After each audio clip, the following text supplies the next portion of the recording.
තස්ස භගවතු අරහතෝ සම්මා සම්බුද්දස්ස නමෝ තස්ස භගවතු අරහතෝ සම්මා සම්බුද්දස්ස නමෝ තස්ස භගවතු අරහතෝ සම්මා සම්බුද්දස්ස. ශ්‍රද්ධා සම්පන්න කාරුණික පින්නතුනි, හැම කෙනෙක්ම උතුම් සද්ධර්ම ශ්‍රවණය සඳහා සූදානම් වන මොහොත ලෝතර සම්මා සම්බුදුරජාණන් වහන්සේ දේශනා කොට වදාළ උතුම් සද්ධර්මය හා සමාන වටිනා වෙනත් දෙයක් මේ මුළු තුන් ලෝකයෙහිම දකින්නට පුළුවන් කමක් නැත්තේ නැහැ. මේ සසර දුක කෙලවර කරලා අමා මහ නිවනින් සැනසෙන්නට පුළුවන් නම් ඒ හැකියාව ලැබෙන්නේ මේ උත්තරීතර ධර්මයේ තුල අපි ලබන අවබෝධය තුලින් පමණයි. ඒ ධර්මයේ පිළිබඳව අවබෝධ ඥානය අපට සපයා ගන්නට පුළුවන්කම තිබෙන්නේ පින්නතුනි බුදුරජාණන් වහන්සේගෙන් හෝ තථාගත ශ්‍රාවකයන් වහන්සේ නමකගෙන් ඒ ධර්මය අසා දැන ගැනීම තුළින්. සම්මා සම්බුදුරජාණන් වහන්සේ දේශනා කළ ඒ උතුම් ධර්මයත් ඒ වගේම තථාගත ශ්‍රාවකයන් වහන්සේලා විසින් දේශනා කොට වදාළ ශ්‍රාවක භාෂිතත් ඒ උතුම් ත්‍රිපිටක බුද්ධ වචනයේ විදිහට අපි අද හඳුනා ගනු ලබනවා.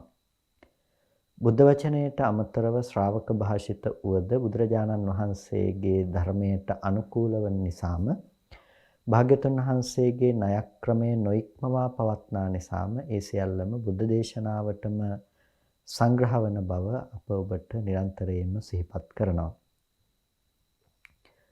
ත්‍රිපිටකයේහි සූත්‍ර පිටකයට අයත් මජ්ක්‍ධිම නිකායෙහි ඒ මූල පණ්ණාසකයෙහි දක්නට ලැබෙන සූත්‍ර දේශනාවක් තමයි මහා වේදල්ල සූත්‍රය කියලා කියන්නේ. මහා වේදල්ල සූත්‍රය නවාංග ශාස්ත්‍රූ ශාසනයෙහි වේදල්ල කොට්ඨාසයට අයත් වන සාකච්ඡා ස්වරූපයෙන් පුච්ඡා විසජ්ජනාදී සාකච්ඡා ස්වරූපයෙන් සිදු කෙරෙන ඊටමත් වටිනා ධර්ම සාකච්ඡාවක් ඇතුළත් වන සූත්‍ර දේශනාවක්. මහා කොට්ටිත තෙරුන් වහන්සේ සහ සරියුත් තෙරුන් වහන්සේ අතර සිදුවන මේ අසිරිමත් ධර්ම සාකච්ඡාව එදා මහෝත්තමයන්න් වහන්සේලා දෙනමක් අතර සිදු වූ ආකාරය ඔබේ මනසට සිහිපත් කරලා බලන්නට පුළුවන් නම් නිතින්ම හිතේ ශ්‍රද්ධාව සහ මේ කරුණු කාරණා පිළිබඳව ඔබේ නුවණ පහළ කරගන්නට උපකාර වන මනෝභාවයන් ඇති කරගන්නට පුළුවන්කම තිබෙනවා. පින්තුනි, අපි පසුගිය දේශනාව තුළින් හඳුනා ගන්නට යෙදුනා චේතෝ විමුක්ති ඵල චේතෝ විමුක්ති ඵලානිසංස පඤ්ඤා විමුක්ති ඵල පඤ්ඤා විමුක්ති ඵලානිසංස පිළිබඳව අපට උපකාර වන ධර්මයන් පිළිබඳව. එතකොට මේ උපකාර වන ධර්මයන් පිළිබඳව අපි සාකච්ඡා කිරීමේදී කරුණු කාරණා පහක් පිළිබඳව අපි ප්‍රධාන වශයෙන් අවධානය යොමු කරන්නට යෙදුණා. එහිදී අපි අවසාන වශයෙන් කතා කළා සමතානුග්‍රහිතාච හෝති විපස්සනානුග්‍රහිතාච කියන මේ සමතය සහ විපස්සනාව හැම මොහොතකදීම චේතෝ විමුක්ති ඵල චේතෝ විමුක්ති ඵලානිසංස ප්‍රඥා විමුක්ති ඵල ප්‍රඥා විමුක්ති ඵලානිසංස පිළිබඳව උපකාර කරන බව. එතකොට මේ සමතානුග්‍රහිත සහ විපස්සනානුග්‍රහිත වන සම්මා දිට්ඨිය තමයි අර අපිට නිවීම නැතිනම් මාර්ග සහ ඵලාදිගමයන් ලබා දෙන්නට සමර්ථ වන්නේ. භාවනාව කියන දේ නිසා ජීවිතයට අත්‍යවශ්‍ය අංගයක් හැටියට අපි හඳුනාගත්තා.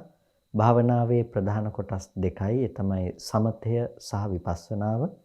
සමතය තුළින් අපි චිත්ත ඒකාග්‍රතාවයේ බලාපොරොත්තු වන බවත් විපස්සනාව තුළින් යථාර්ථ අවබෝධය අනිත්‍ය ආදී ලක්ෂණ ධර්ම ප්‍රතිවේධය පිළිබඳව බලාපොරොත්තු වන බව නැතිනම් අපේක්ෂිත බව අපි වැඩි දුර පැහැදිලි කරගන්නට යෙදුණා. එතකොට මේ විදිහට සරියුත්තරුන් වහන්සේ විසින් සම්මා දිට්ඨියට අනුග්‍රහ කරන ඒ කරුණු පිළිබඳව පැහැදිලි කිරීමෙන් පසුව කොට්ටිත තෙරුන් වහන්සේ විසින් ඒ ධර්මසේනාධිපති සරියුත් මහ තෙරුන් වහන්සේගෙන් නැවත මත්ෙහි ප්‍රශ්නයක් විමසනවා. මොනවාද මේ විමසන ප්‍රශ්නය? කතිපනාවසෝ භවාති. එවත්නි භවය කියලා කියන්නේ කෙතකින්ද? නැතිනම් භවයෝ කියලා කියන්නේ භව කීයක් තියනවද? කති කියලා කියන්නේ කොපමණක්ද කියන එකනේ. එතකොට කතිපනාවසෝ භවාති කියලා කියන්නේ එවත්නි භවය කී වැදෑරුම්ද? කීයක් තියනවද? මෙන්න මේ ප්‍රශ්නයට විසඳුමක් දෙනවා සරියුත්තරුන් වහන්සේ. තයෝ මේ ආවසෝ භවා ඇවැත්නි භව 3යි. දැන් කති කියලානේ හුවේ කීයක්ද කියලානේ. ඒ නිසා සරියුත්තරුන් වහන්සේ මේක විසර්ජනය කරනවා. තයෝ මේ ආවසෝ භවා ඇවැත්නි භවය 3 වැදෑරුම් කොට තිබෙනවා. මොනවාද? කාම භවෝ, රූප භවෝ, අරූප භවෝ. එතකොට තයෝ මේ ආවසෝ භවා ඇවැත්නි භවයේ 3 වැදෑරුම් මොනවද ඒ 3? කාම භව, රූප භව, අරූප භව කියලා යම්කිසි ආකාරයන්ගෙන් මේ භවයේ පැවැත්මක් තිබෙනවා නම් අන්න ඒ භවය තමයි මෙතනදී අපිට භවය කියලා හඳුනා ගන්නට පුළුවන්කම තිබෙන්නේ. ඒකට භවයේ 3 වැදෑරුම් වෙනවා. ආකාර 3ක් ගන්නවා. ඒ ආකාර 3ෙන් කාම භව, රූප භව, අරූප භව කියන මේ 3 ආකාරය තමයි මෙතනදී සරියුත්තරුන් වහන්සේ භවය ලෙස ගෙන හැර දක්වන්නේ. එතකොට මේ භව කියන වචනයත් එක්ක අපි කතා කරනකොට අපිට බොහෝ දහම් කරුණු මේ ඔස්සේ සාකච්ඡාවට බඳුන් කරන්නට පුළුවන්කම තිබෙනවා. භවය පිළිබඳව කතා කරනකොට විවිධ දහම් කරුණු පිළිබඳව කතා කරන්නට පුළුවන්. මොකද භවය පිළිබඳව ධර්මයේ තුල විග්‍රහ වන ස්ථාන නැතිනම් ඒ පිළිබඳව විග්‍රහ වන ආකාරයන් අපිට ඒ අවස්ථාවට අනුකූලව තේරුම් ගත යුත්තක් විදිහට දකින්නට පුළුවන්කම තිබෙනවා. දැන් භවය පිළිබඳව තිබෙන අර්ථ විවරණයන් දිහා බලනකොට සරියුත්තරුන් වහන්සේ විග්‍රහ කරන මේ ප්‍රධාන අර්ථ විග්‍රහය තමයි සමස්තයක් විදිහට වැඩිපුරම අපට දකින්නට පුළුවන්කම තිබෙන්නේ. ඒ නිසා කාම භව, රූප භව, අරූප භව. එතකොට මේ භවය පිළිබඳව මේ විදිහට දකිනකොට යම් තැනක කාමය පවතින යම් භවයක් වේ නම් ඒ කාම භවයයි සංග්‍රහයට යනවා. කාම ධාතුව, කාම භූමිය, කාම භවය මේ ආදී ලෙස හඳුන්වන පොදු ස්ථානය. ඊට පස්සේ රූප භූමිය, රූප භවය ආදී ලෙස හඳුන්වනු ලබන මේ දේ රූප භවය ලෙස අපි හඳුනා ගන්නු ලබනවා. අරූපයේ පිණිස පවත්නා දේ අරූප භවයේ විදිහට හඳුනා ගන්නු ලබනවා. මේ විදිහට කාම භව, රූප භව, අරූප භවයි කියන 3 ආකාර භවයක් පිළිබඳව තමයි බොහෝ අවස්ථාවල අපි සාකච්ඡාවට බඳුන් කරන්නේ. එතකොට අපි සමස්තයක් විදිහට අරගෙන බලනකොට බුද්ධ දේශනාවෙහි මේ වචනය බෙදා දක්වා තිබෙන ආකාරය සහ විස්තර වී තිබෙන ආකාරයන් පිළිබඳව විමසා බැලීමේදී අපට දකින්නට පුළුවන්කම තිබෙනවා. ඒ භවයේහි අත්ති කම්ම භවෝ, අත්ති උප්පත්ති භවෝ, කර්ම භවයක් තිබෙනවා, උත්පත්ති භවයක් තිබෙනවා. කර්ම භවය මොනවද? පුඤ්ඤාභි සංඛාර, අපුඤ්ඤාභි සංඛාර, අනිජ්ජාභි සංඛාර. උත්පත්ති භවය කියන්නේ මොකද්ද? උත්පත්ති භවයයි කියලා කියන්නේ කාම භව, රූප භව, අරූප භව, ඒකෝකාර භව, චතුෝකාර භව, පංචවෝකාර භව, සංඥා භව, අසංඥා භව, නේව සංඥා, නාසංඥා භව ආදී වශයෙන් මේ නව වැදෑරුම් කොට භවය පිළිබඳව විග්‍රහ කරන ආකාරයන් අපට දකින්නට පුළුවන්කම තිබෙනවා.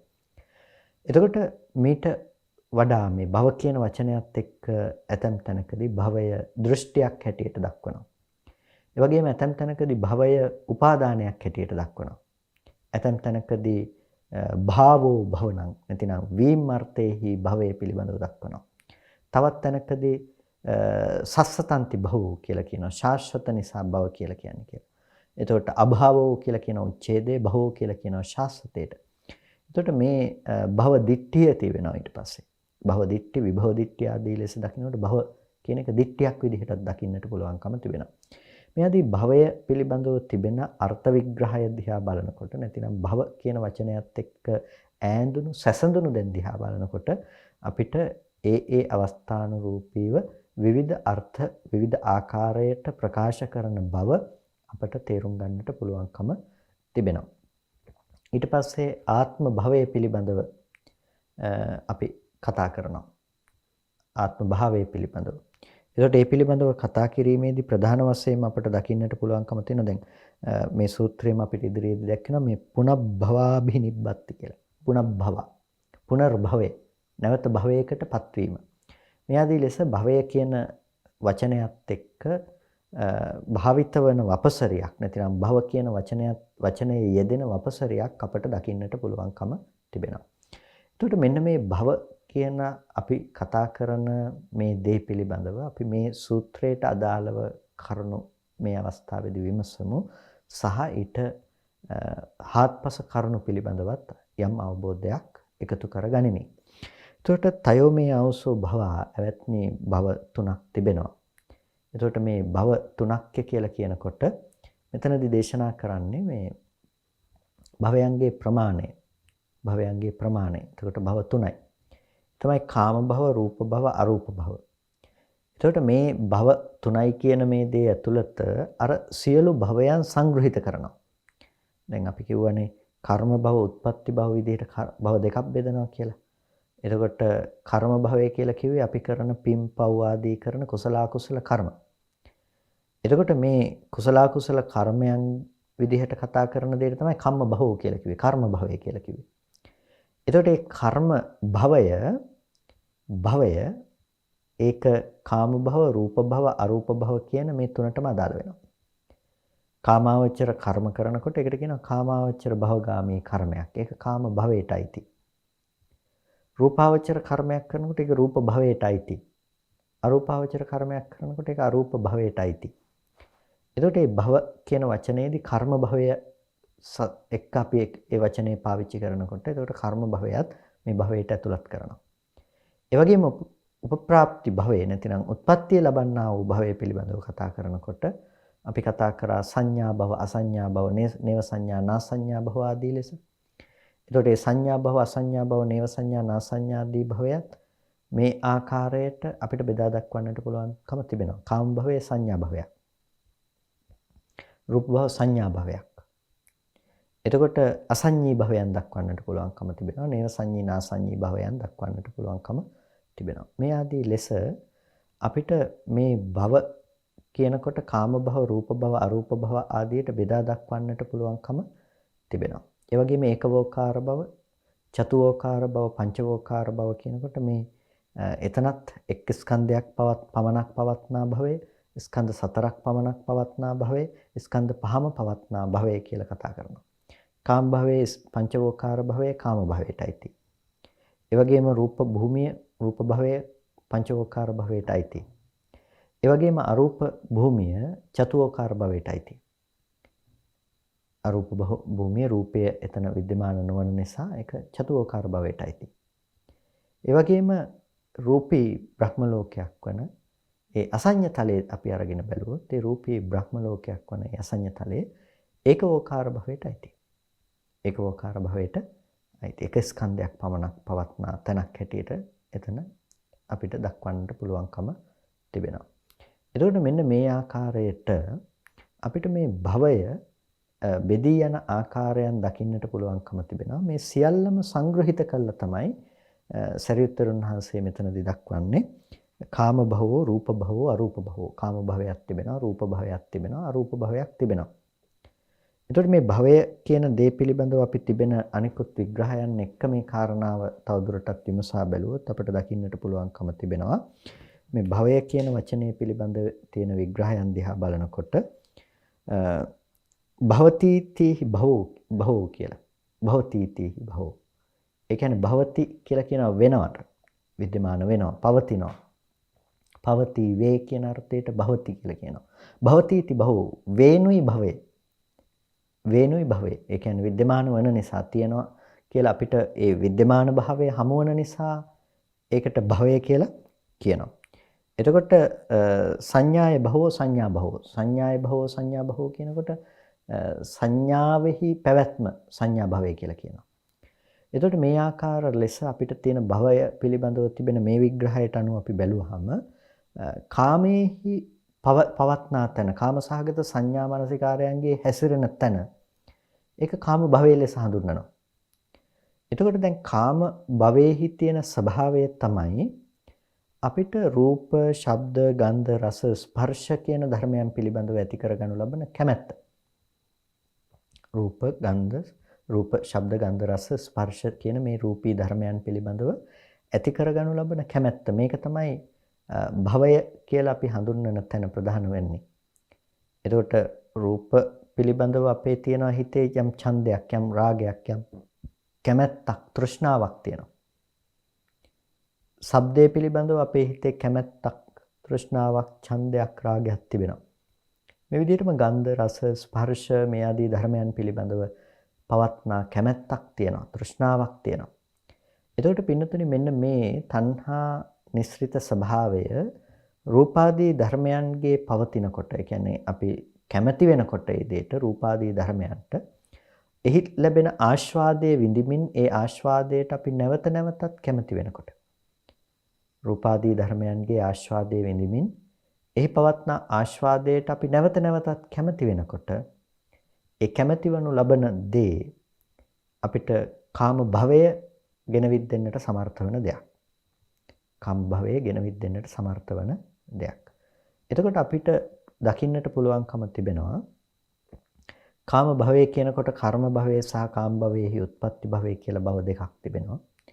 එතකොට අපි කාමාවචර භූමිය තුලද යම් කුසල ධර්ම સિદ્ધ කරනවා නම්, ඔබ දන් දෙනවා, සිල් රකින්නවා, භාවනා කරනවා, මේ ආදී කාම භූමිය තුල යම් කිසි ආකාරයක ඔබ පැවැත්මක් સિદ્ધ කරනවා නම්, අන්න ඒ දේ කාම භවයේහි තිබෙන කර්මය, කර්ම භවය කියලා අපි ඒක හඳුන්වනවා. කාම භවයේහි තිබෙන කර්මය. එතකොට ඒ දේ ඔබට උපකාර වෙන්නේ රූපාවචර භූමියේහි ප්‍රතිසන්දි ලබා දෙන්නට නෙමෙයි. ඒ කරන කර්මය උපකාර වෙන්නේ කාමාවචර භූමියේහි කාම භවයේහි ප්‍රතිසන්දි ලබා දෙන්නට. කාම භවයේහි ප්‍රතිසන්දි ලබා දෙන්නට. එතකොට යම් අවස්ථාවක ඔබ ප්‍රතිසන්දිය ලබනවා. ප්‍රතිසන්දිය ලබනකොට ඒ අවස්ථාවේ ස්කන්ධ ටිකක් හට ගන්නවා. ඒ හටගන්න ස්කන්ධ ටික කාම භවයේහි නැතිනම් උත්පත්ති භවයේහි හටගත්තා වූ ස්කන්ධ ටිකක්. උත්පත්ති භවයේහි හටගත්තා වූ ස්කන්ධ ටිකක්. එතකොට යම් කර්ම භවයක් තිබෙනවා නම් යම් ඒකට අදාළව තමයි උත්පත්ති භවය සිද්ධ වෙන්නේ. රූපාවචර කර්මයක් සිද්ධ කළා කියලා රූපාවචර කර්මයෙන් කාමාවචර විපාකයක් ගෙනවිත් දෙන්නේ නැහැ. කාමාවචර විපාකයක් ගෙනවිත් දෙන්නේ කාමාවචර කර්මයකට අනුව. රූප කර්මයකට අනුව රූපාවචර කර්මයකට අනුව ගෙනවිත් දෙන්නේ රූපාවචර විපාකයක්. අරූපාවචර කර්මයකට අනුව ගෙනවිත් දෙන්නේ අරූපාවචර මට්ටමේ විපාකයක්. එනිසා මේ යම් කිසි කර්ම භවයක් තියෙනවා නම් ඊට අදාළව තමයි උත්පත්ති භවය තීරණය වෙන්නේ. එතකොට කාම භවයේහි තිබෙන ස්වභාවය එතකොට ඔබට හඳුනා ගන්නට පුළුවන්කම තිබෙනවා. මේ රූපාදී ධර්මයන් පිළිබඳව ඔබ පවත්වන කාම සහගත ආස්වාද ජනක සංකල්පනාව. එතකොට මේක සංක්ෂිප්තයක් විදිහට නැත්නම් ඔබට කෙටියෙන් මේ කාරණාව තේරුම් ගන්නට අවශ්‍ය නිසා පැහැදිලි කරනවා මේ භවතීති භවෝ කියන විග්‍රහය. නැත්නම් අපිට පවත්නා බව හම්බෙනකම විද්‍යමාන භාවයක් හම්බෙනවා. ඒ කියන්නේ කාම සහගත සංඥාව අපිට හම්බෙනවා රූපේ පැත්තේ තියෙන දෙයක් හැටියට. එතකොට අපිට මේ වටිනා නොවටිනා වස්තු ලෝකයේ තුල පවතිනවායයි කියලා ගන්නා කමම වටිනා නොවටිනා වස්තු ලෝකයේ තුල පවතිනවායයි ගන්නා කම තුලම අපිට දකින්නට පුළුවන්කම තියෙනවා මේ කාම භවයේහි තිබෙන ස්වභාවය. ඒ මත තමයි අපි කර්ම સિદ્ધ කරන්නේ.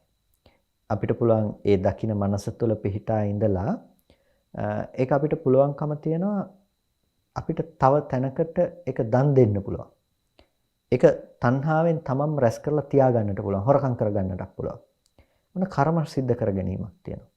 එතකොට මේ භවය පිළිබඳව අපි බලනකොට මේ භවය කර්ම භවයේහි පැවැත්ම හැම වෙලාවකදීම තියෙන්නේ රූප ශබ්ද ගන්ධ රස ස්පර්ශ කියන මේ ධර්මයන් පිළිබඳව පවත්නා ඒ කාමසහගත මානසිකාරයන් එක්ක දිවෙන දෙයක් විදිහට.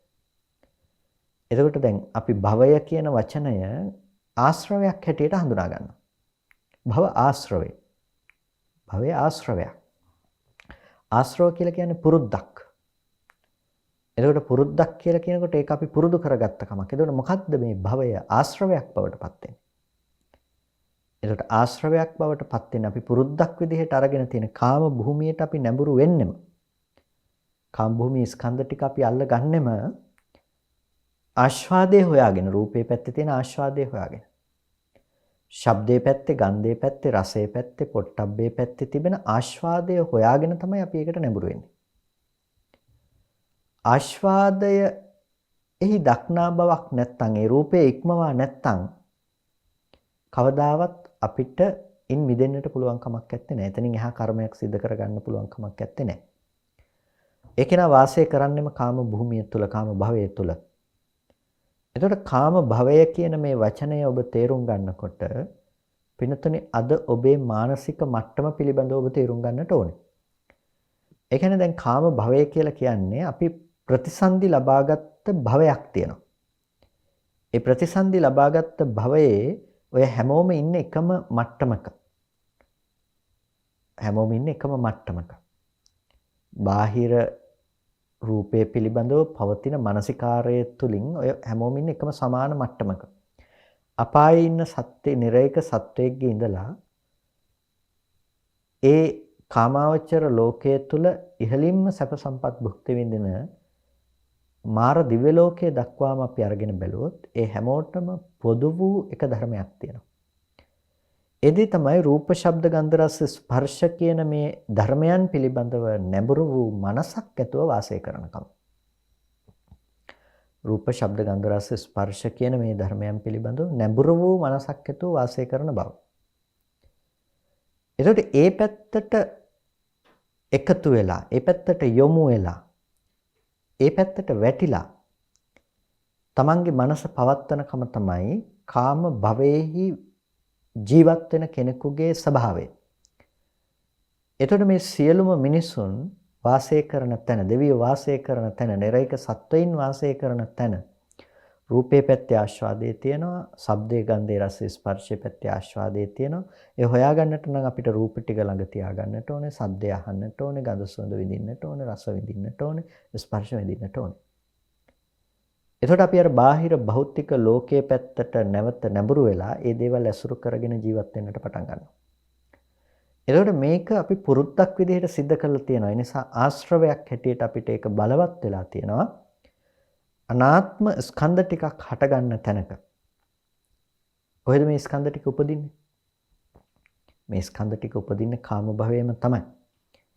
එතකොට මේ කාම භූමියේහි හටගනු ලබන මේ ස්කන්ධ ටික පිළිබඳව අපි මෙහි නැවත කර්ම සකස් කරගන්නවා මේක කාම වශයෙන් කල්පනා කළා. කාම වශයෙන් කල්පනා කළා ආස්වාද වශයෙන් මේ පැත්තටම නැඹුරු වෙලා අපි නැවත කර්ම සකස් කරගන්නවා. මේ කර්මයට විපාක විදිහට අපිට එන්න පුළුවන්කම තියෙන මොනවද? ආපහු මේ කාම භවයේම ප්‍රතිසන්දියක් ලබා දෙන්නට පුළුවන්කම තියෙනවා. ඒක තමයි උත්පත්ති භවයේ පැත්තෙන් සිද්ධ කරන දේ. දැන් උත්පත්ති භවයේ පැත්තෙන් මේක සිඳින්නට පුළුවන් කමක් නැත්තේ නෑ. සිඳින්නට කියලා කියන්නේ මේක නැති කරලා දානවා කියලා අපිට නැති කරන්න බෑනේ.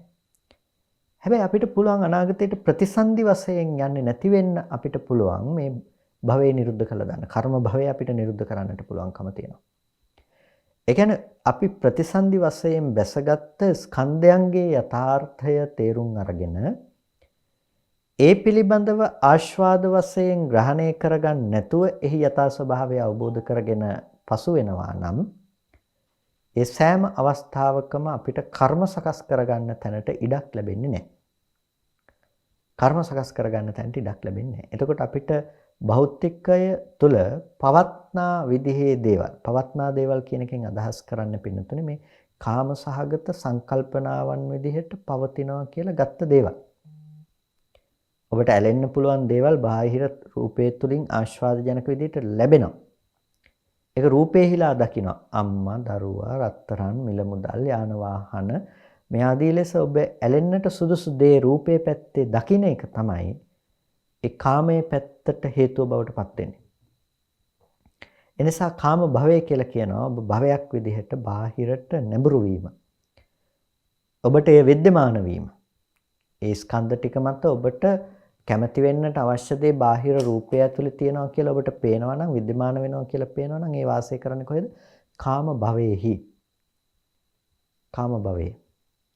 එතකොට ඒ කාම භවයේහි තමයි ඔබට ඒ ලබන්නට පුළුවන්කම තියෙන්නේ. පින්නතුනි මෙන්න මේ විදිහට භව තුනක් කියලා කියනකොට කාම භවයක් තිබෙනවා. ඒ කාම භවයේ තමයි ඔබ අද ප්‍රතිසන්දි ලබාගෙන ඉන්නේ. ඔබ හැම වෙලාවකදීම ප්‍රකෘති වෙන ස්කන්ධ මට්ටම ඒක උත්පත්ති භවයක් විදිහට ලැබුණු දෙයක්. ඒ උත්පත්ති භවය පිළිබඳව නැතිනම් උපප්‍රාප්ති භවයේහි ලැබුණු ස්කන්ධ ටික පිළිබඳව තමයි ඔබ නැවත කර්ම සකස් කරගන්නේ. කර්ම භවය සකස් කරගන්නේ. ඊට අනුරූපව තමයි නැවත සසරට යන්නට පුළුවන්කම තිබෙන්නේ. එතකොට මෙන්න මේ විදිහට භවය පිළිබඳව අපි තේරුම් ගැනීමේදී රූප භවයේහි ස්වභාවයත් ඒකම තමයි. දැන් කාම භවයේහි හටගත්ත ස්කන්ධ ටිකක පැවැත්මක් තියෙන්නේ. එතකොට ඒ මත අපි කර්ම સિદ્ધ කරන්නේ රූප භවයට අදාළ කර්ම. දැන් ඊළඟට ලැබෙන විපාකය මොකද්ද? රූප භවයට අදාළ වෙන විපාකයක්. එතකොට දැන් මේ ස්කන්ධ ටික වර්තමාන විපාකේනේ. වර්තමාන විපාකය. එතකොට මේකත් හඳුන්වනවා කාම භවයේ උත්පත්ති භවයේ නිසා. හැබැයි භවයයි කියලා කියපු සැනින් ඔබ නොසිතිය යුතුයි. මේ කියන්නේ කර්ම භවය කියලා. මේක මේ ස්කන්ධ ටිකේ පැවැත්ම. දැන් බුදුරජාණන් වහන්සේ ඒක චිත්තක්ෂණික පටිච්චසමුප්පාද ධර්මයේ පිළිබඳව දේශනා කරන අවස්ථාවන්හිදී අපි දකිනවා භවය කියන එකට ලබා දෙන විග්‍රහය බවට පත් වෙන්නේ ස්කන්ධ ධර්මයන්. වේදනා සංඥා සංඛාර ආදී මේ ස්කන්ධ ධර්මතා ටික කියන එක. ඒකට මේ ස්කන්ධ ධර්මතා ටික තමයි භවය කියලා කියන්නේ කියලා. ඒකට දැන් යම් විදිහකින් මේ ප්‍රතිසන්දි වශයෙන් පත් වුණා නම් එතන හටගන්නේ ස්කන්ධ ටිකක්නේ. ස්කන්ධ පංචකයක්. ඒකට අන්නේ ස්කන්ධ පංචකයක් හටගන්නවා කියන තැන ඒක උපප්‍රාප්ති උත්පත්ති භවය කියලා අපි හඳුන්වනවා. උත්පත්ති භවය. ඒකට මේ උත්පත්ති භවයට අපි කාමාවචර විදිහටම කාමයේ පැත්තෙන්ම පිළිතුරු සපයනවා. කියන්නේ උත්පත්ති භවයේ හටගත්ත ස්කන්ධ ටික පිළිබඳව ඇත්ත ඇති හැටියට නොදන්නාකම නිසාම අපි කල්පනා කරනවා ඒ ටික මත ඇති කරගන්න ව්‍යාකූල තත්ත්වයන්ට. එතකොට මේ උපප්‍රාප්ති භවයේ තිබෙන ස්කන්ධ ටික පිළිබඳව අපි ගත්තාම ඒ කියන්නේ අපි ප්‍රතිසන්දි වශයෙන් යම් තැනකට බැසගත්තාම යම් තැනකට අන්න ඒ බඳු මට්ටමේ සැකසෙන නාම රූප ධර්මයන් පිළිබඳව තමයි ඊට පස්සේ නැවත කර්ම સિદ્ધ කරගන්නේ. ඒ කියන්නේ විපාකයක් විදිහට හටගත්ත ධර්මතා ටික මත තමයි අපි ආපහු කර්ම સિદ્ધ කරගන්නේ ඒකේ ඇත්ත නොදන්නාකම නිසා.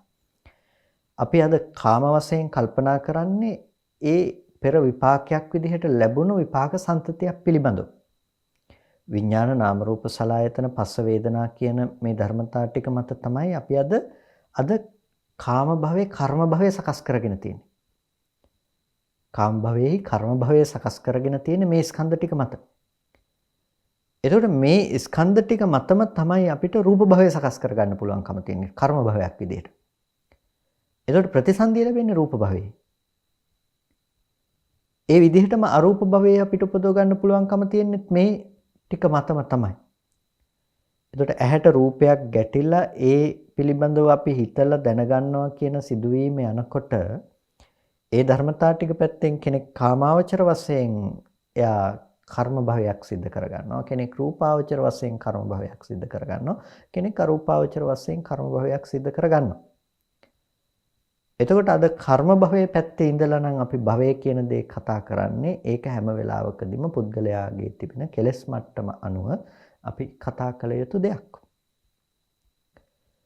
එතකොට අපි භවය කියන දේ අර්ථකථනය කරන්නට හදන ප්‍රස්තුත විෂය බවට පත්වන්නේ සත්වයින් ප්‍රතිසන්දි ලබා ගනු ලබන ස්ථානයේ පිළිබඳව නම් ඒ මේ කර්ම භවය කියන තැනට වඩා උත්පත්ති භවය කියන තැනට සමීප වන දෙයක්. උත්පත්ති භවය. එතකොට මෙන්න මේ විදිහට අපිට භවය පිළිබඳව තිබෙන විග්‍රහයන් අපිට තේරුම් ගන්නට පුළුවන්කම තිබෙනවා. ඒකෙදි විශේෂයෙන්ම අපි තේරුම් ගන්නට අවශ්‍යම දේ තමයි භවයයි කියලා කියනකොට අපිට හරියටම මෙන්න මේ අර්ථකථනය විතරයි මෙතෙන්ට ගැලපෙන්නේ. අනිත් ඔක්කොම වැරදි කියලා එකක් විතරක් දක්වන්නට පුළුවන් කමක් නැත්තේ. ඒ විග්‍රහ වී තිබෙන හාත්පස පරිසරය පිළිබඳව තේරුම් අරගෙනම තමයි අපිට භවය පිළිබඳව කතා කරන්නට සිද්ධ වෙන්නේ.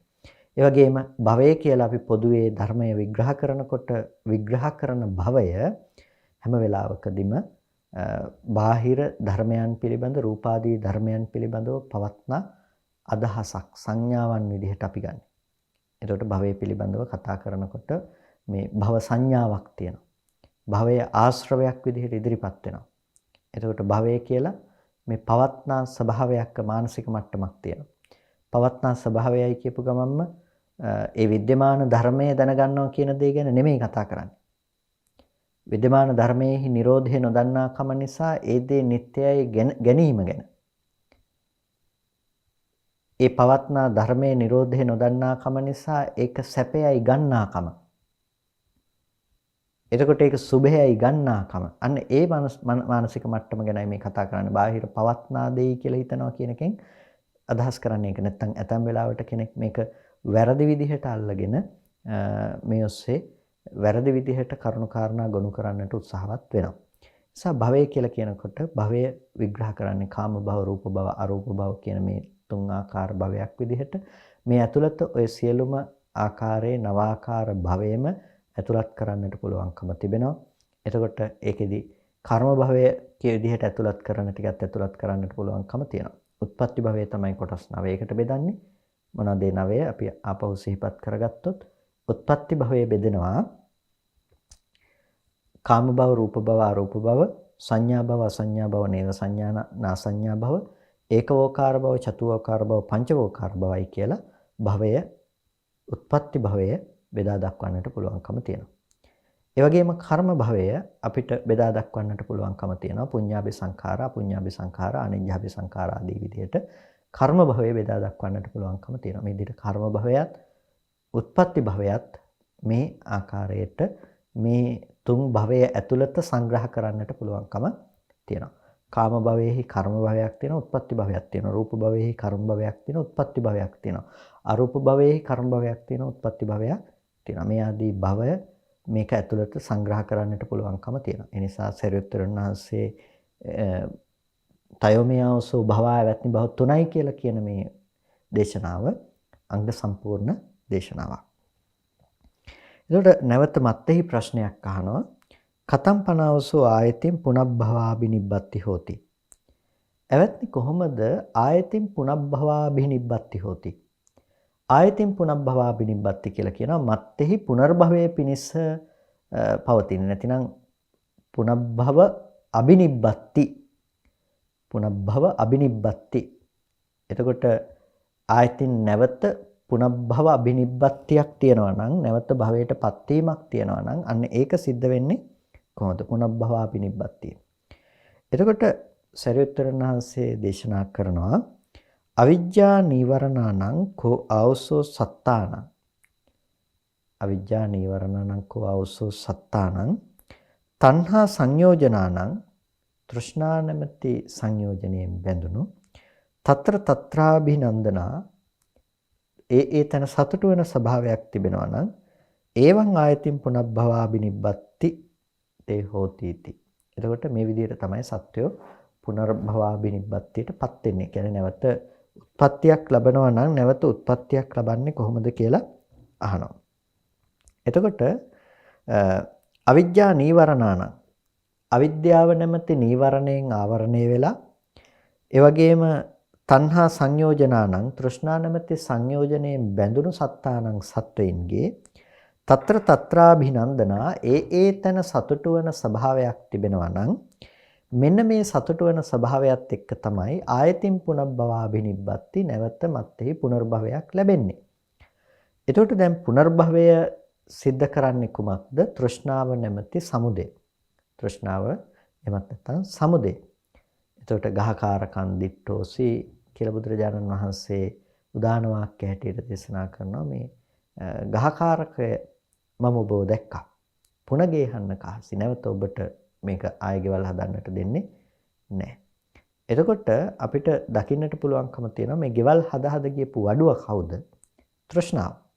තණ්හාව නැමැති වඩුව තමයි මේ ගෙවල් හද ගියේ. එතකොට මේ ආය භවයකට පත් කරනවා කියන දේ නැවත ප්‍රතිසන්දි වශයෙන් උත්පත්තියකට පත් කරනවා කියන දේ सिद्ध කරන්නේ කුමක් නිසාද? තණ්හාව නිසා. කර්මයකට විතරක් උපදින්නට පුළුවන් කමක් නැත්තේ නැහැ. උපදින්නේ තණ්හාව නිසායි. ඒ නිසා තමයි දේශනා කළේ අවිජ්ජා නීවරණානංකෝ එවත්නි අවිද්‍යාව නැමැති නීවරණයෙන් වැහිලා තෘෂ්ණා සංයෝජනයෙන් බැඳුණු සත්වයෝ తත්‍ර తත්‍රාභිනන්දනා ඒ තන සතුට වීම හේතුවෙන් තමයි ආයතින් පුනබ්භවාබිනිබ්බති නැවත පුනර්භවයේ පිණිස පවතින්නේ.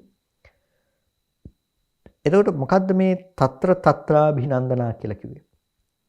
తත්‍ර తත්‍රාභිනන්දනා කියලා කිව්වේ? తත්‍ර తත්‍රාභිනන්දනා කියලා කියන්නේ తත්‍ර කියලා කියන්නේ ඒ තන්හි කියන එක. ඒ තන්හි. ඒ කියන්නේ ඒ ස්ථානවල අභිනන්දනා අභිනන්දනය කරනවා. తත්‍ර తත්‍රාභිනන්දනා. ඒ තැන ඇලෙනවා. ඒ තැන ඇලෙන නිසා තමයි පුනබ්භවාබිනිබ්බත්තියක් පේන්නේ. සත්වය ඒ තැන ඇලෙනවා. ඒ තැන පවත්නා ස්කන්ධ ටිකට තණ්හා වශයෙන් ඇලෙනවා. ඇලෙනකම නිසා තමයි මේ පුනර්භවය කියලා දෙයක් विद्यमान වෙලා තියෙන්නේ කියන එකයි දේශනා කරේ. එතකොට දැන් අපිට දකින්නට පුළුවන්කම තියෙනවා පින්නතුනේ. මෙතන බොහොම වැදගත් වචනයක්. ඒ තමයි මේ తත්‍ර తත්‍රාභිනන්දනා. ඒ තැන ඇති කරගනු ලබන රූපාදී අභිනන්දනය. එතකොට ඒකට කියනවා රූප තණ්හා, සද්ද තණ්හා, ගන්ධ තණ්හා, රස තණ්හා, පොට්ටබ්බ තණ්හා, ධම්ම තණ්හා. මේ ආදී ලෙස තණ්හාව අපි හඳුන්වනු ලබනවා. රූපයට තණ්හා කරනවා, ශබ්දයට, ගන්ධයට, රසයට, ස්පර්ශයට තණ්හා කරනු ලබනවා. ධර්මයන්ට තණ්හා කරනු ලබනවා. తත්‍ර తත්‍රාභිනන්දනා. ඒ තන අභිනන්දනය කරනවා. නොයසෙන ඒ තන අපි සතුටටපත් වෙනවා. එතකොට ඒ තන සතුටටපත් වෙන කම ප්‍රතඥ චිත්තසංතානයක පවත්නා සාමාන්‍ය ස්වභාවය. අනේ ස්වභාවය නිසා තමයි මුළු තුන් භූමියේම ප්‍රතිසන්දිය ලබා දෙන්නට හේතුවක් බවට පත්වන්නේ. මුළු තුන් භූමියේම ප්‍රතිසන්දිය ලබා දෙන්නට හේතුවක් බවට පත්වන්නේ අනේ තණ්හාව. කාම තණ්හා, භව තණ්හා, විභව තණ්හා කියලා අපි තණ්හාව පිළිබඳව අර්ථකථනය කරනවා. ඒකට කාමාදී ධර්මයන් පිළිබඳව පවත්නා තණ්හාවක් තියෙනවා. ඒ තණ්හාව තමයි රූප තණ්හා, සද්ද තණ්හා, ගන්ධ තණ්හා, රස තණ්හා, පොට්ටබ්බ තණ්හා කියලා කියන්නේ. එතකොට භව තණ්හා කියලා කියන රූපාදී බහෝත්පත්තිය පිණිස පවත්නා තණ්හාව. විභවය පිණිස පවත්නා තෘෂ්ණාවක් තියෙනවා. ඒද තණ්හාවක්. එතකොට කොහෙන් ගියත් තණ්හාව කියන දේ විශාල කෘත්‍යයක් සිද්ධ කරනවා. නිකාන්ති තණ්හා කියලා කියනවා නිකාන්තික්ෂණෙහි පවත්නා තණ්හාව. ඒ කියන්නේ තව තැනකට ප්‍රතිසන්දි වශයෙන් යන්නට හේතු වෙන තැනදී පවතින තණ්හාවක් තියෙනවා. මේ තණ්හාව හැම වෙලාවකදීම ඒ තැන තමන්ගේ කෘත්‍ය නිවැරදිව සිද්ධ කරන ධර්මයක්නේ. ඒකනේ අකුසල විතර්කයක් එනකොට ඒකට ප්‍රතිසන්දි හදලා දෙන්නේ. දැන් කර්ම නිමිති, ගති නිමිති එනකොට සමහර කෙනෙකුට අපායට යන්න ඉන්නේ කියලා පේනවා. ඒද නිමිත්ත වෙනස් කරගන්නට පුළුවන් කමක් නැත්තේ නෑ. අර දුකට අකමැති. හැබැයි ස්කන්ධ ටිකට තණ්හා කරනවා. තණ්හාව නිසා තමයි උපදින්නේ. තණ්හාව නිසා තමයි උපදින්නේ. වෙන දෙයක් නිසා නෙමෙයි. තණ්හාව නිසා උපදින්නේ. තණ්හාව පවතින දෙයක් ඕනේ. අන්න ඒ නිසා තමයි කර්මය උපස්තම්භක වෙන්නේ තණ්හාවේ පැවැත්මට.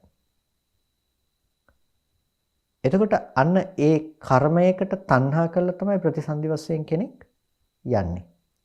ඒකයි ආයතින් පුනබ්භවාබිනිබ්බති කියලා කිව්වේ. නැවත පුනර්භවයේ පිණිස පවතින දෙයක් තියෙනවා නම් తත්‍ර తත්‍රාභිනන්දනී ඒ තන සතුටු වෙන ස්වභාවය.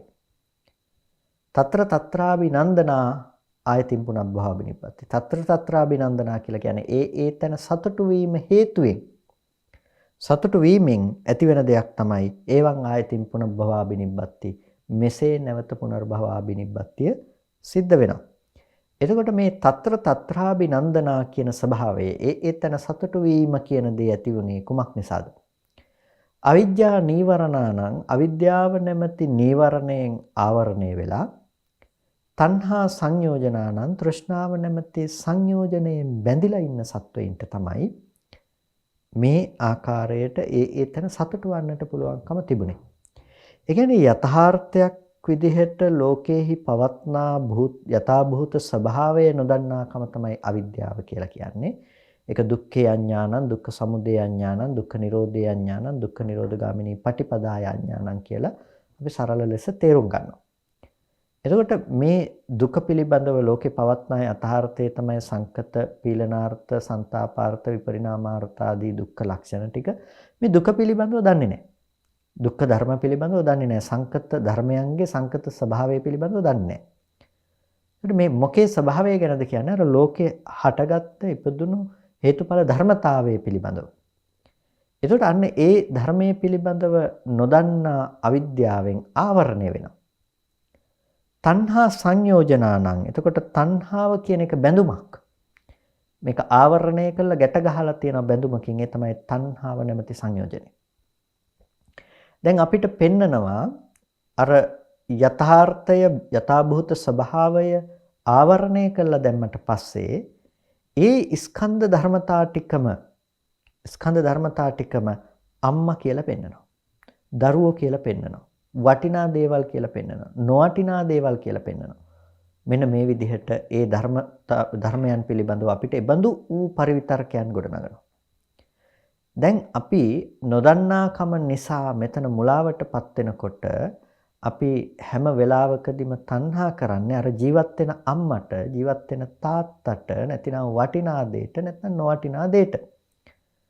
ඒකට දැන් මේ තණ්හාවේ පැවැත්ම අපිට පේනවා පින්නතනේ. තණ්හාව සංයෝජනයක්, තණ්හාව බන්ධනයක් අවිද්‍යාව නැමැති නීවරණයෙන් ආවරණය වුණාට පස්සේ හටගන්න. එතකොට අන්න ඒබඳු මට්ටමක අපිපත් වුණාට අපි හැම වෙලාවකදීම ඒ සෑම තැනකටම තණ්හා කරන්නට සුදුසුකම අපි ළඟ තියෙනවා. කොච්චර ප්‍රසන්න වුණත් කොච්චර අප්‍රසන්න වුණත් ඒ සෑම තැනකටම තණ්හාව පතිත වන්නට පුළුවන්කම තියෙනවා. අපායේ ගති නිමිති කොච්චර පහළ වුණත් ඔබ එතනට තණ්හා කරනවමයි.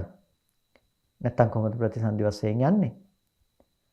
එතකොට ඔබ හැම වෙලාවකදීම ගින්දරට පිච්චෙන දුකට අකමැති වෙන්න පුළුවන්. හැබැයි එතන ස්කන්ධ ටිකට තණ්හාව යෙදෙනවා. තණ්හා උපාදානයේ යෙදෙන නිසා තමයි එතන පුනබ්භවාබිනිබ්බත්තියක් පේන්නේ. නැත්තම් එතන උපදින්නේ නැහනේ. ඒ නිසා තණ්හාවේ තියෙන ස්වභාවය තමයි පින්නතුනේ ඒ තැන සතුටු වෙනකම.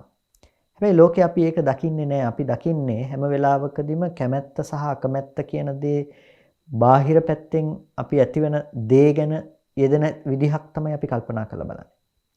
අපි දකින්නේ ඒකේ තියෙන තව අතුලාන්තයක් කියන එක. ආධ්‍යාත්මික පැත්තෙන් සිද්ධ වෙන දේ පිළිබඳව අපි දකින්නේ. ලෝකේ යථාර්ථය තමයි පින්නතුනේ ස්කන්ධ ටිකක් හටගෙන ඉතුරු නැතුව නැති වෙන සුද්ධ වූ ධර්මසන්තතියක පැවැත්ම. මේ ධර්මසන්තතියක පැවැත්ම පිළිබඳව නොදන්නකම නිසා මේ ස්කන්ධ ධර්මතා ටික අපිට පේනවා අම්මා විදිහට තාත්තා විදිහට අපි අද අවිද්‍යාවෙන් අල්ලගෙන ඉන්නවා. ස්කන්ධ ටික හටගෙන නිරුද්ධ වෙනවා. හැබැයි ස්කන්ධ ටික මත අපි උපද්ද ගන්නවා අම්මා තාත්තයි කියලා මේ පුද්ගල භාව විදිහට තමයි අපි විඳින්නේ. ලෝකේ උපද්දගෙන තියෙන්නේ මේ විදිහට. පවතින නොපවතින දේවල් පිළිබඳව. එතකොට අපි ඒ ස්කන්ධ ටික පිළිබඳව හිතන්නකෝ දැන් මම අම්මා කියලා විඳිනවා යම් තැන. එතකොට විඳින තැනක රූප වේදනා සංඥා සංඛාර විඥාන කියන ස්කන්ධ ටික අපි අරගෙන බැලුවොත් රූපේ අම්මා නෙමෙයි. වේදනාව මේ පැත්තේ ස්පර්ශ ප්‍රත්‍යයෙන් ඉපදුනේ අම්මා නෙමෙයි. ඊට පස්සේ සංඥා සංස්කාර විඥාන එකක්වත් අම්මා නෙමෙයි. පවත්නා ඇත්තටම ඇහැට පෙනුණු ධර්මතා එකක්වත් අම්මා නොවුණු මට්ටමක තිබුණු ධර්මතා.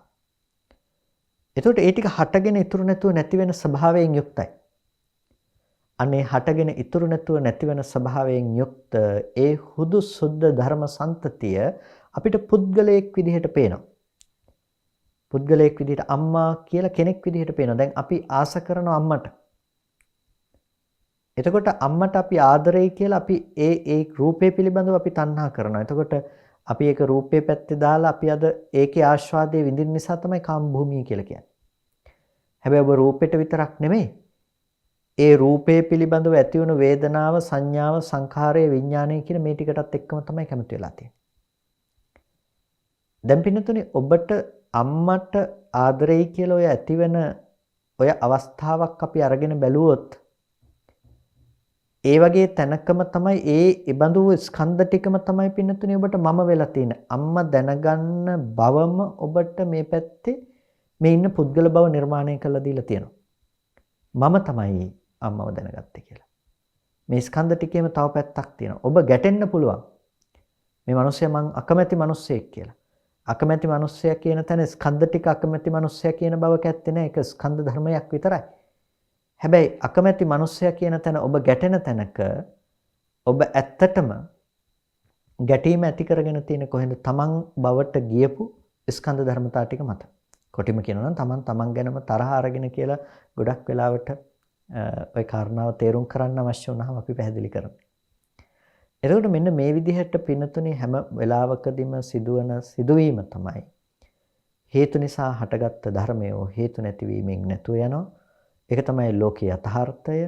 අන්න ඒ ධර්මයේ පිළිබඳව නොදන්නාකම නිසා ලෝකේ කාම සංකල්පනාවන් තුල වාසය කරනවා, රූප සහගත සංඥා මනසිකාර තුල වාසය කරනවා, අරූප සහගත මනසිකාරයන් තුල වාසය කරනවා. එතකොට තෘෂ්ණාව ඒ තැන පවත්වන්නට පුළුවන්කම තියෙනවා. එතකොට තණ්හාව කියන දේ රූප තණ්හා, සද්ද තණ්හා, ගන්ධ තණ්හා, රස තණ්හා, පොට්ටබ්බ තණ්හා, ධම්ම තණ්හා ආදී ලෙස තණ්හාවට පැවැත්මට විශේෂ ක්ෂේත්‍රයක් හම්බෙලා තියෙනවා. හම්බෙලා තියෙන්නේ ඒ තැන සතුට වෙන්න පුළුවන්කම නිසා. සතුට වෙන්න පුළුවන්කම තිබුණේ තෘෂ්ණා සංයෝජනයේ නිසා. තෘෂ්ණා සංයෝජනයේ තිබුණේ අවිද්‍යාව නැමැති නීවරණය නිසා. ඒ නිසා අවිජ්ජා නීවරණයෙන් ආවරණය වෙලා තණ්හා සංයෝජනයෙන් බැඳිලා මේ පුනබ්භවාපිනිබ්බත්තිය සඳහා හේතු වන තණ්හාව පවත්වනවා. ඒක තමයි සිද්ධ කරන මෝඩකම බවට පත් වෙලා තියෙන ස්කන්ධයන්ගේ ඇත්ත නොදන්නාකම නිසා සිද්ධ කරන මෝඩකම බවට පත් වෙලා තියෙන්නේ. ඊට පස්සේ කොට්ටිත තෙරුන් වහන්සේ සරියුත් තෙරුන් වහන්සේ මේ විග්‍රහය මේ ප්‍රශ්නෙට පිළිතුරු දුන්නාම මත්තේහි නැවත ප්‍රශ්නයක් අහනවා. මොකද්ද? කතම් පනාවසෝ ආයතින් පුනබ්භවාපිනිබ්බත්ති න හෝති. දැන් මත්තේහි පුනර්භවාපිනිබ්බත්තියක් වෙන්නේ කොහොමද කියලා ඇහුවා. දැන් නැවත අහනවා ඇවත්නි මත්තේහි පුනබ්භවාපිනිබ්බත්තියක් වෙන්නේ නැත්තම් ඒ පුනබ්භවාපිනිබ්බත්තිය සිද්ධ නොවන්නේ කොහොමද? මොනව කරොත්ද ඒක උපදින්නේ නැත්තේ කියලා. අන්න එතකොට සරියුත්තරුන් වහන්සේ නැවත දේශනා කරනවා අවිජ්ජා විරාගාකෝ ආවසෝ විජ්ජුප්පාදා තණ්හා නිරෝධා එවං ආයතින් පුනබ්භවාපිනිබ්බත්ති න හෝති. අවිජ්ජා විරාගාකෝ ආවසෝ විජ්ජුප්පාදා අවිද්‍යා විරාගයෙන් එවත්නි අවිද්‍යා විරාගයෙන් අවිද්‍යාව කියන දේ දුරු කිරීමෙන් විජ්ජුප්පාදා විද්‍යාවගේ ඉපදීමෙන් අවිද්‍යාවේ දුරු කිරීමෙන් විද්‍යාවගේ ඉපදවීමෙන් තණ්හා නිරෝධා තෘෂ්ණා නිරෝධයෙන් මෙසේ නවත පුනබ්භවාපිනිබ්බත්තිය සිද්ධ වෙන්නේ නැහැ. කොයි විදිහටද එතකොට? අවිද්‍යාවෙන් නිදහස් වෙන්නට ඕනේ. විද්‍යාව උපදවන්නට ඕනේ. අවිද්‍යාවෙන් මිදිලා විද්‍යාව වෙනම උපදවන්නට ඕනේද? නැහැ.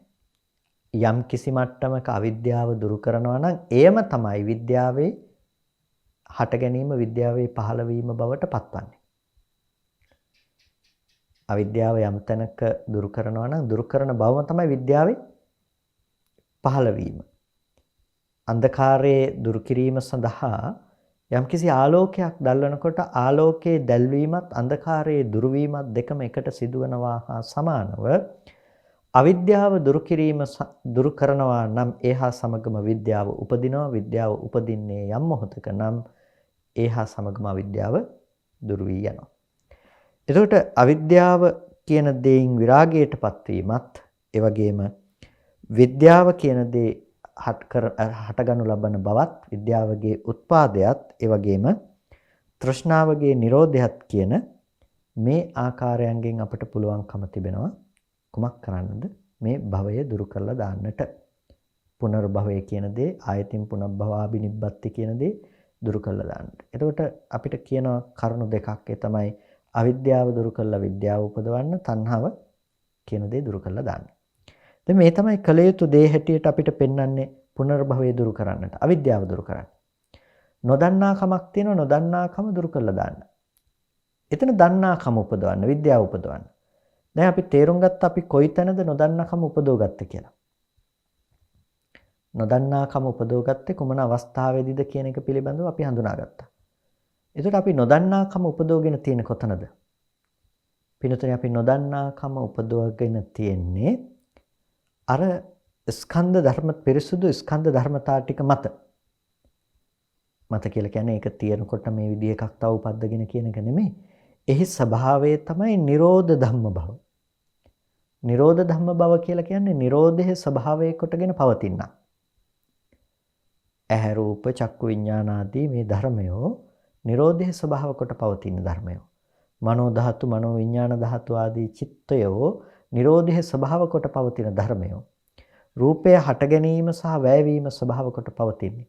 වේදනා සංඥා සංඛාර විඥාන කියන ස්කන්ධය හට ගැනීම සහ වැයවීම ස්වභාව කොට පවතින්නේ. එතකොට අන්න ඒ ස්කන්ධයන්ගේ ස්කන්ධ ධර්මයන්ගේ ස්වභාවය පිළිබඳව යම් කිසි කෙනෙක් අවබෝධ කරනවා නම් ඒ අවබෝධ ඥානයම එයාට අවිද්‍යාවේ දුරු කිරීම පිණිස හේතු වන දෙයක් බවට පත් වෙනවා. එයා දකින්නේ ස්කන්ධයන්ගේ හට ගැනීම සහ වැයවීම කියන දේ. එයා අනිත්‍ය වශයෙන් බලනවා, දුක් වශයෙන් බලනවා, අනාත්ම වශයෙන් බලනවා. එයා බලනවා ආධ්‍යාත්මික රූප පිළිබඳව, බාහිර රූප පිළිබඳව, ස්පර්ශ ප්‍රත්‍යයෙන් උපන් වේදනා, සංඥා, සංඛාර පිළිබඳව, නාම රූප ප්‍රත්‍යයෙන් උපන් විඥානය පිළිබඳව එයා සම්මර්ෂණය කරලා බලනවා. බලනකොට එයාට පේනවා සුද්ධ ධම්මා පවත්තන්ති, හුදු ශුද්ධ වූ ධර්ම සම්තතියක් විතරයි. මේ ශුද්ධ වූ ධර්ම සම්තතිය පවත්නා තැනක සත්ව පුද්ගල සංකල්පනා තිබුණා නම්, ආස්වාදය ගෙනවිද්දෙන බවක් තිබුණා නම්, ඒබඳු දැක්මක් තිබුණා නම්, ඒ සියලු දැක්ම අසත්‍ය වූ, මෝඝ වූ, හිස් වූ දෙයක්. අසත්‍ය වූ, මෝඝ වූ, හිස් වූ දෙයක් හැටියට දකිනවා.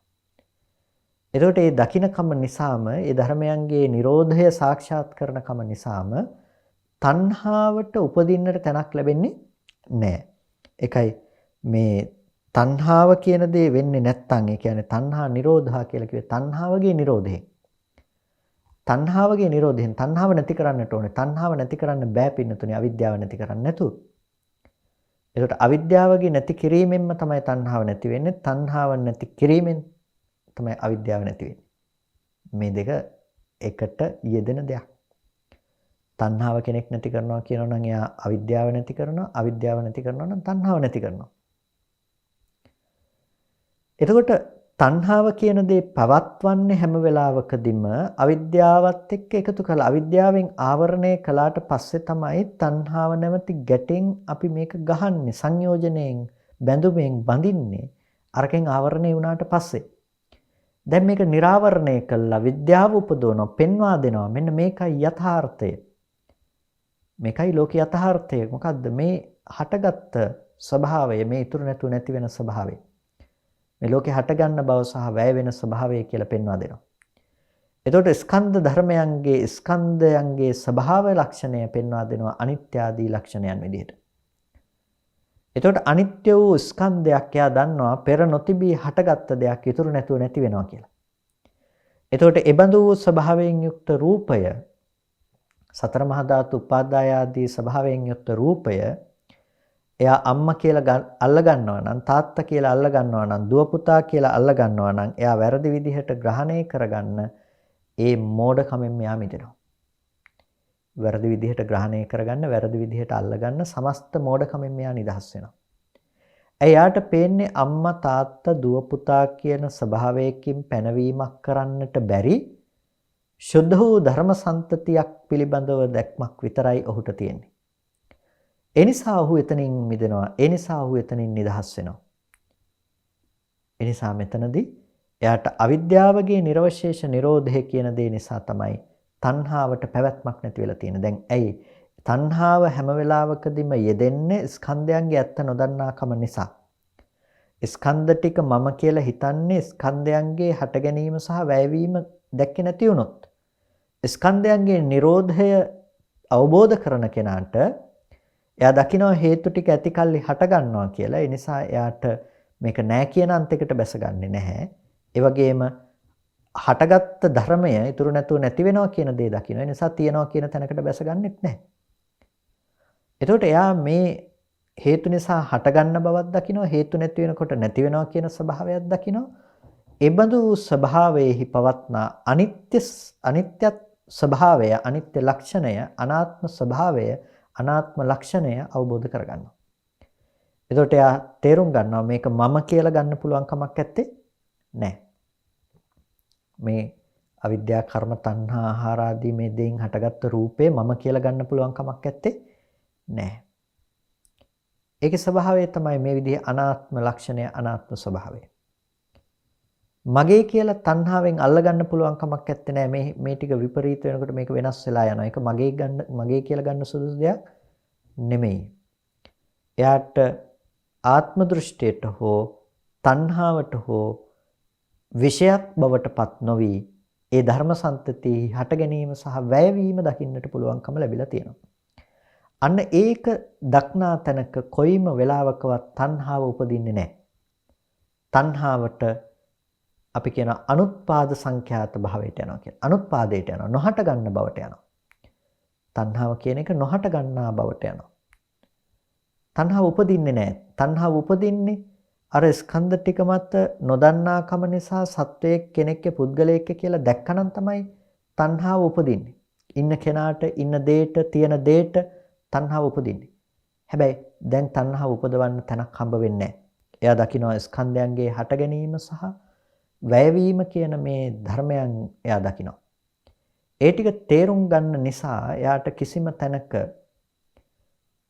වරදවාගත්ත දෘෂ්ටියකට ඉඩක් ලැබෙන්නේ නැහැ. ඒ නිසා ඒයින් නිදහස් වන්නට පුළුවන්කම එයාට තියෙනවා.